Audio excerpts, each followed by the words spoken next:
इसमें दूसरा है स्तेयम हिरण्यस्य, सोने की चोरी। स्वर्ण जो है उसकी चोरी भी महापातक है। बाकी कोई वस्तु की यदि पहले तो चोरी नहीं करनी चाहिए, चोरी अपराध है, अधर्म है, फिर भी यदि कहीं हो जाए तो सभी चोरियों का कोई न कोई प्रायश्चित है, पर स्वर्ण चोरी का कोई प्रायश्चित शास्त्रों में बताया नहीं। स्वर्ण चोरी के विषय में कहा गया है कि एक बार बहुत विद्वान एक पंडित जी थे, ब्राह्मण देवता थे, बहुत ही विद्वान थे, सारे शास्त्रों के ज्ञाता थे, सरस्वती की कृपा थी। पर यह कोई जरूरी नहीं कि जिस पर सरस्वती की कृपा हो उस पर लक्ष्मी की भी कृपा हो, यह कोई आवश्यक नहीं। सरस्वती की कृपा तो थी पर उन पर लक्ष्मी जी की कृपा नहीं थी। घर में चूल्हा भी नहीं जलता था, ऐसी स्थिति थी कि 2 टाइम की रोटी भी उनको प्राप्त नहीं होती थी। ऐसी स्थिति में घर में जो ब्राह्मणी थी उसने पंडित जी को कहा कि महाराज आप कुछ व्यवस्था करो, चाहे कहीं से भी करो, खाने के लिए अनाज की व्यवस्था तो करो। पंडित जी ने अपने पेट के लिए मन में विचार किया कि आज मैं चोरी करके लाओ भले, पर कुछ न कुछ लेकर के जरूर आऊंगा। ऐसे ही घर से निकले तो मन में विचार आया कि यदि किसी गरीब की चोरी करता हूं तो बहुत ज्यादा पाप लगेगा, बहुत ज्यादा अपराध लगेगा, क्योंकि गरीब के पास में तो कुछ है ही नहीं, थोड़ा बहुत है तो मैं चोरी कर लूंगा तो उसके पास क्या बचेगा। ऐसा विचार करके पंडित जी ने विचार किया कि मैं चोरी करूंगा तो राजा के यहाँ चोरी करूंगा।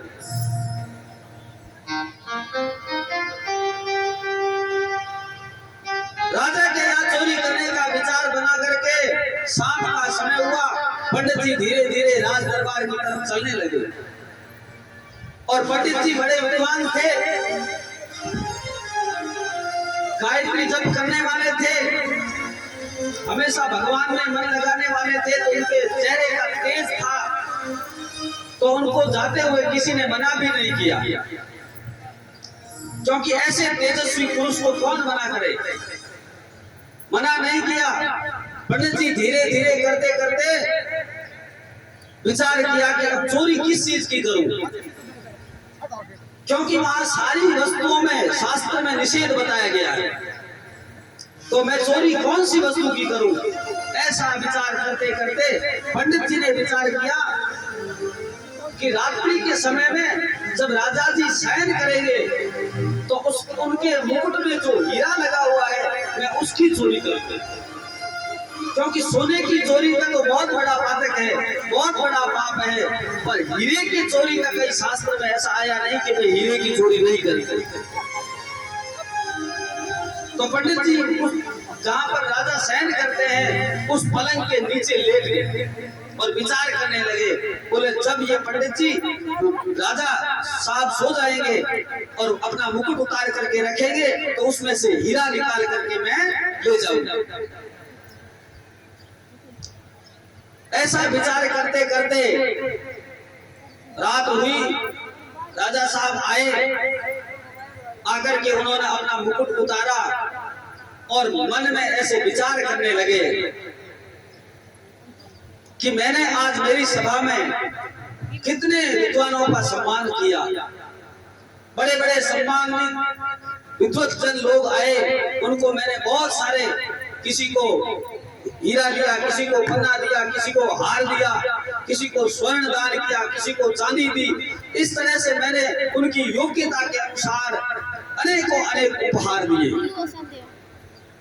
पर ये बड़ी निराशा की बात है कि वो लोग इतने बड़े बड़े विद्वान हैं, कोई महाकाव्य लिखता है, कोई खंड काव्य लिखता है, कोई नाट्य शास्त्र लिखता है, कोई पुराणों की व्याख्या करता है, कोई वेदों पर महाभाष्य लिखता है। ऐसे ऐसे बड़े बड़े विद्वान हैं, उनको मैं प्रतिदिन सम्मानित करता हूँ, पर मैं अभी तक विद्वान नहीं हूं, मुझे कुछ नहीं आता है, मैं श्लोक लिख नहीं सकता। राजा इस तरह से मन में विचार कर रहे थे और उन्होंने सोचा कि चलो आज मैं भी एक कोशिश करता हूं, एक श्लोक बनाता हूं। तो वो राजा श्लोक क्या बनाते हैं, तो वो श्लोक लिखना शुरू करते हैं। राजा चेतो हरायुवतयः स्वजनोनुकूला सद्बान्धवा प्रणयगर्भगिरा सभृत्या गर्जन्ति मत्तनिवः तरलास्तुरङ्गा सम्मीलने नयनयो नहि किञ्चिदस्ति। इस तरह से राजा साहब वो श्लोक जब बनाने लगे तो 3 लाइनें बनी। चेतो हरा युवतयः स्वजनोनुकूला, और उसमें वो विचार कर रहे हैं, राजा अपने ही यश कीर्ति का वर्णन कर रहे हैं, मन में विचार कर रहे हैं कि मेरे पास में सब कुछ है। चेतो हरा युवतयः, ऐसी हजारों युवतियां मेरे दरबार में हैं जो कि मेरे चित्त का, सबके चित्त का हरण करने वाली, और स्वजनोनुकूला, और मेरे स्वजन जो है वो अनुकूल है।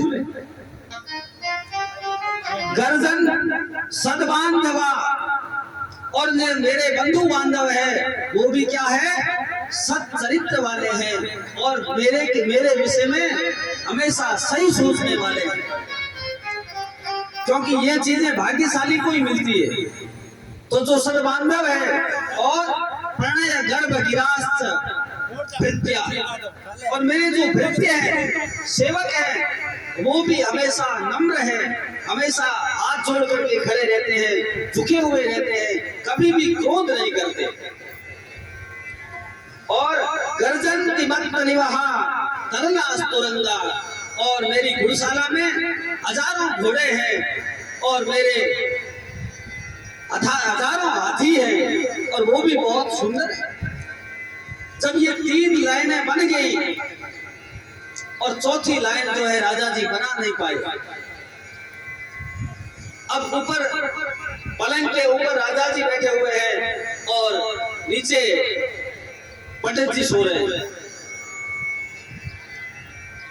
अब राजा जी इसलिए दुखी हैं क्योंकि वो चौथी लाइन नहीं बना पा रहे हैं, और पंडित जी इसलिए दुखी है कि उनको चौथी लाइन तो आती है, पर अब राजा के सामने कैसे बोले।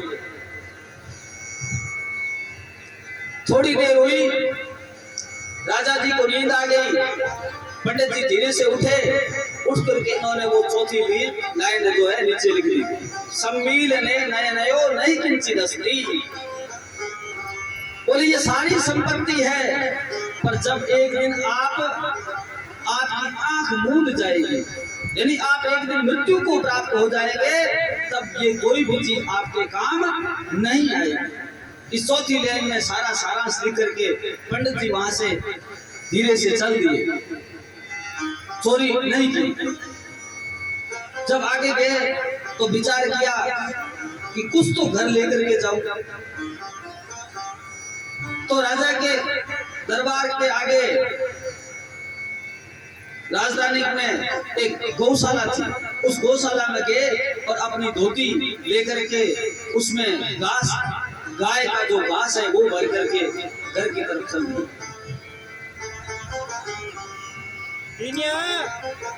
और जाते ही गेट पर पकड़ लिया लोगों ने, राजभृत्यों ने, सेवकों ने पकड़ लिया, पकड़ करके राजा के दरबार में लाए और ला करके कहा कि ये चोर है। और राजा ने दरबार लगा करके पूछा कि भाई, बहुत सारे विद्वान थे, उन विद्वानों से पूछा, बोले ये श्लोक की जो ये चौथी लाइन लिखने वाला कौन है। तब सबने मना कर दिया कि हम लोग तो कोई नहीं है। तब उन्होंने, जो पंडित जी थे, उन्होंने कहा कि भाई चौथी लाइन तो मैंने लिखी। तो कहने का तात्पर्य है कि चोरी जो है वो अपने आप में बहुत ही घटिया कर्म है, निंदित कर्म है, घृणित कर्म है। तो जीवन में कभी चोरी नहीं करनी चाहिए। और